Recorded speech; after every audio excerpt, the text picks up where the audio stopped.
Look, I want to move on to Irish Water. In any talks between the two of you in particular, the Fine Gael and Fianna Fáil, Irish Water is going to come up as a big issue. And we saw today that Irish Water has got legal advice. And I might come to you on this first, because you were out today talking about it. You don't accept this legal advice that Irish Water has obtained, which says that it basically says that water charges can't possibly be scrapped at this point because of a European directive that says once there is an established practice of paying water in a country, you can't row back on that established practice. No, we don't accept the legal opinion, and we're only commenting on what has been leaked to the Irish Times and the Examiner. So I think there's a couple of points that need to be flagged here. One is why Irish Water are commissioning legal opinions. That's not their remit. Their remit is to manage water. So why are they commissioning legal opinions?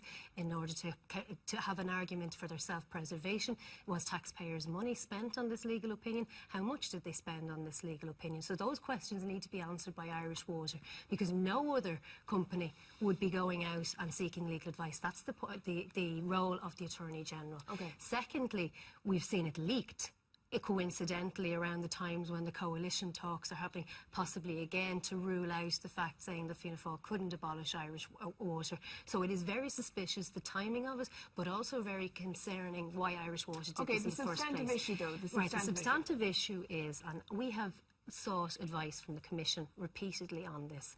And the issue is the derogation is a flexibility around cost recovery. We accept in Ireland we pay for water. We just pay for it through general taxation. That is the model we had up until Fianna Fáil accepted that they were going to bring in water charges, and then Fine Gael implemented that policy. The issue is on the derogation. There is absolutely no obligation on any member state to rely on individual consumption as a means to fulfilling its obligations under the Water Framework Directive. Okay, so your point is that as long as we're paying for water through taxation, we're complying with the directive. We are showing that we are complying with the directive. Okay, so Article 9 though, however, Article 9 of the directive says that we need to ensure that water pricing policies provide adequate incentives for users to use water resources efficiently, which is effectively that the polluter can I has to pay. Can I give you just a couple of examples, because lots of countries, not just Ireland, have used the derogation to their own means. There's lots of different models of providing water across the EU. In Scotland, they say, right, and I quote them here, okay, as Scotland is a water-rich country, it is believed that the lack of direct fiscal incentives on individual households to conserve water will not compromise the achievement of the objectives of the directive. That was accepted. That was their River Basin Management Plan up until 22nd of March this year, when they would have submitted their new one. What exactly is Scotland doing? That was deemed acceptable. So they have it through taxation. A rate system.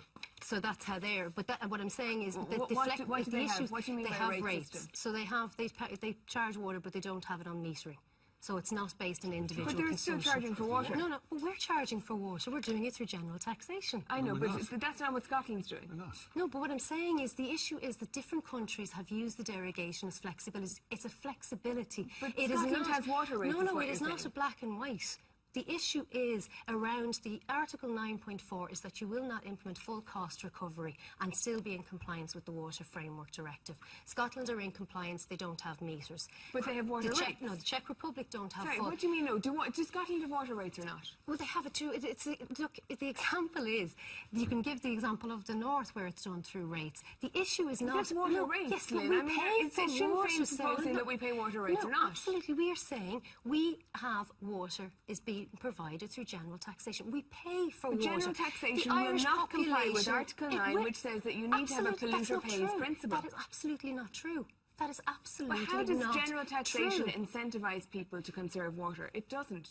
It's how do you use general taxation to You roll incentivise out conservation programmes encouraging the reduction of water use. You fix the leaks. Once you can point to the fact that you are actually providing the income to pay for the water infrastructure, you have then under Article 9.4 the flexibility how you fulfil that under the Water Framework. Okay, And can I also just say that the European Court of Justice ruling also found in favour of the German government in relation to how it provides for full cost recovery. It is a flexibility, and the legal opinion that was in today saying that it's a black and white and obsolete just specifically on the point that you mentioned about the incentive water pricing that you quoted from Article 9.4. the government flat rate per house does not meet that as we speak.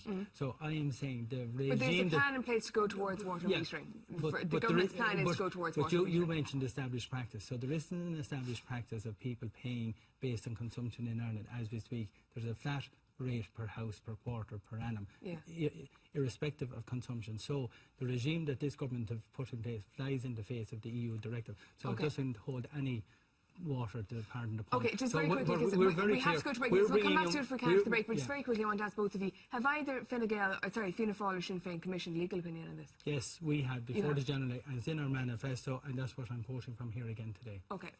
We'll have to go to a break. We'll go to a break at the moment. We'll get back to it if we can. Join us after the break and we'll have a preview also of tomorrow morning's